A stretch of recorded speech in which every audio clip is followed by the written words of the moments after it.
तो चलिए आज अपन बात करेंगे डब्ल्यूबीसी के बारे में। डब्ल्यूबीसी क्या होती है? White blood cells. ये हमारे ब्लड के अंदर प्रेजेंट होती है। जिस प्रकार आरबीसी और प्लेटलेट प्रेजेंट होती है, उसी प्रकार डब्ल्यूबीसी भी हमारे ब्लड के अंदर सर्कुलेट होती रहती है। इसका उत्पादन यानी इसका फॉर्मेशन है वो भी बोन मैरो ही करता है, जिस प्रकार आरबीसी और प्लेटलेट्स का करता है।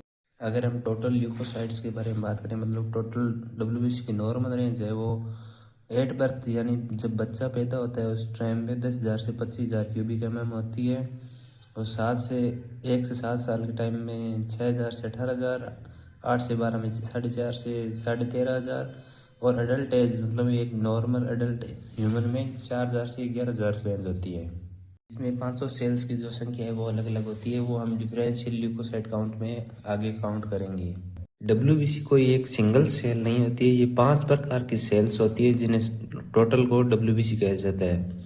साइंटिफिक लैंग्वेज में इसे ल्यूकोसाइट्स कहा जाता है, और इन डब्ल्यूबीसी के अंदर न्यूक्लियस प्रेजेंट होता है। जिस प्रकार आरबीसी के अंदर न्यूक्लियस नहीं होता है, परंतु डब्ल्यूबीसी के अंदर न्यूक्लियस है वो प्रेजेंट होता है। ये जो 5 सेल होती है इनको 2 अलग अलग पार्ट में डिवाइड किया गया है।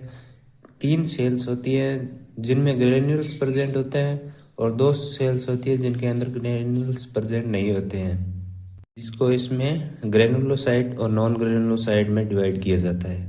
डब्ल्यूबीसी का मुख्य कार्य हमें हमारे शरीर को बैक्टीरियल इन्फेक्शन, वायरस आदि से प्रोटेक्ट करने का होता है। जो 5 सेल होती है ग्रेनुलोसाइट और नॉन ग्रेनुलोसाइट, उन सभी का अपना अलग अलग कार्य होते हैं। जो ग्रेनुलोसाइट्स होती है वो 3 प्रकार की होती है: इयोसिनोफिल, बेसोफिल और न्यूट्रोफिल्स। और जो नॉन ग्रेनुलोसाइट होती है वो मोनोसाइट और लिम्फोसाइट होती है। अब आप सोच रहे होंगे कि ग्रेनुलोसाइट और नॉन ग्रेनुलोसाइट क्यों बोला जाता है? क्योंकि इन जो सेल है इनके अंदर जो है सेल के अंदर ग्रेन्यूल्स प्रेजेंट होते हैं। मैं आपको कुछ दिखा देता हूँ इस प्रकार से। ये जो छोटी छोटी कणिकाएं होती है उनको ग्रेन्यूल्स बोला जाता है। ये एक बेसोफिल सेल का स्ट्रक्चर है। 500 सेल्स के बारे में भी मैं आपको विस्तार से अलग अलग में बता दूंगा। आप इसमें मोटा मोटी ये याद रखिए कि जो डब्ल्यूबीसी है उनका कार्य होता है हमारे बॉडी को प्रोटेक्शन करने का। किसी भी प्रकार के virus, bacterial infection, allergic reaction आदि, कैंसर सेल वगैरह सभी प्रकार के जो बैक्टीरिया होते हैं उनसे प्रोटेक्ट करती है ये 500 सेल्स में। चलिए अब आगे बढ़ते हैं हम ग्रेनुलोसाइट और नॉन ग्रेनुलोसाइट के बारे में। ग्रेनुलोसाइट पहले पढ़ेंगे, जिसमें 3 सेल्स आएगी: इयोसिनोफिल, बेसोफिल और न्यूट्रोफिल्स। सबसे पहले हम पढ़ेंगे इयोसिनोफिल के बारे में। इयोसिनोफिल जो सेल है हमारी बॉडी में तब एक्टिव होती है जब हमें किसी प्रकार की एलर्जिक इन्फेक्शन या रिएक्शन होता है। मतलब किसी प्रकार की अगर मान लो अस्थमा की बीमारी हो गई, किसी को एलर्जी है किसी चीज़ से, तो उस चीज़ में जो है वो इयोसिनोफिल से एक्टिव होती है और उस बैक्टीरिया, वायरस आदि को ख़त्म करने का काम करती है। इयोसिनोफिल की जो संख्या है वो लगभग 100 से 600 पर क्यूबिक mm प्रेजेंट होती है हमारी बॉडी के अंदर। कि जो स्ट्रक्चर की बात करें कि ये एक सेल हमें माइक्रोस्कोप में कैसे नजर आएगी, तो वो आप देख लीजिए। इस प्रकार की एक हेडफोन लाइक स्ट्रक्चर होती है। इसमें न्यूक्लियस के 2 लोब होते हैं और इसके अंदर ग्रेन्यूल्स प्रेजेंट होते हैं। अब हम बात करते हैं बेसोफिल के बारे में। ये हमारे जो डब्ल्यूबीसी है उसमें सबसे कम संख्या में प्रेजेंट होती है। ये लगभग 0.5 से 1% प्रेजेंट होती है। लगभग 5 से 50 सेल प्रेजेंट होती है पर क्यूबिक mm में। ये जो है ये भी एलर्जिक रिएक्शन वगैरह, कुछ कोई बॉडी में कहीं पे सूजन हो गई है तो उस समय ये सेल है वो कार्य करती है। एंटीबॉडी बनाने का भी ये कार्य करती है। ये 3 प्रकार के हार्मोन है वो रिलीज करती है: सेरोटोनिन, हिस्टामाइन और हेपेरिन, जो हमारे बॉडी के अंदर जो है वो ब्लड को क्लॉट होने से रोकती है और सूजन को कम करने का काम करते हैं।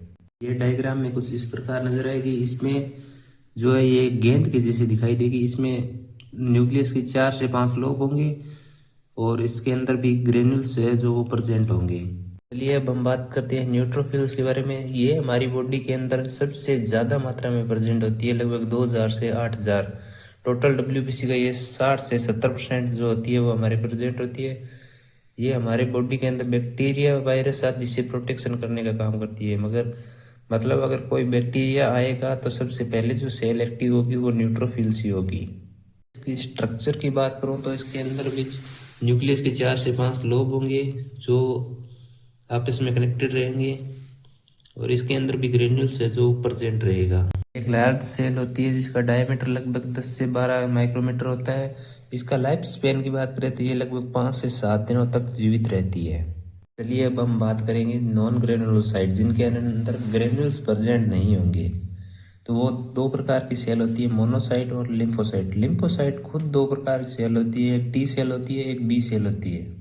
उसके बारे में आगे बताऊंगा। तो पहले मोनोसाइट्स के बारे में पढ़ते हैं। मोनोसाइट की बात करें तो मोनोसाइट हमारे डब्ल्यूबीसी की सबसे बड़ी सेल होगी। ये भी जो है वो बोन मेरो में ही बनेगी और ये जो है हमारे बॉडी को क्रोनिक इन्फेक्शन जैसे टीबी वगैरह जो हो जाती है उससे जो है रिकवर करने का काम करेगी, उससे लड़ने का काम करेगी। ये डब्ल्यूबीसी का 2 से 8% होती है। टोटल जो है 200 से 800 सेल पर क्यूबिक एमएम में प्रेजेंट होती है। ये डैमेज और डेड सेल को रिपेयर करने का काम करती है। ये बात करेंगे लिम्फोसाइट के बारे में। लिम्फोसाइट है जो दो प्रकार की सेल होगी, एक टी सेल होगी, एक बी सेल होगी, वो आगे बताऊंगा।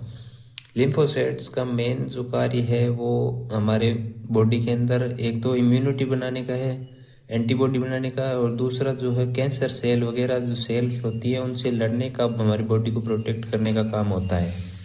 लिम्फोसाइट जो है वो सेकेंड मोस्ट सेल होती है जो डब्ल्यूबीसी के अंदर प्रेजेंट होती है।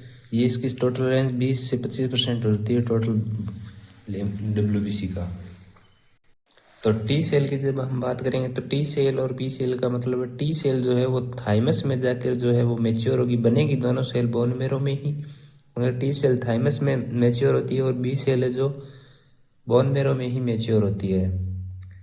टी सेल्स का जो मेन फंक्शन है वो है बैक्टीरिया, वायरस और कैंसर सेल्स को है वो डेड करने का काम है। न्यूट्रोफिल्स की बात में जो है वो टी सेल्स होती है जो बैक्टीरिया से फाइट करती है।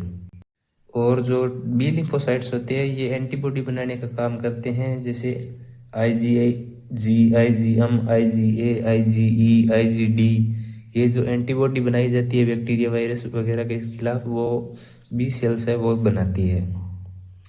धन्यवाद। वीडियो अच्छा लगा तो लाइक सब्सक्राइब ज़रूर करें। नेक्स्ट हम पढ़ेंगे प्लेटलेट्स के बारे में। धन्यवाद।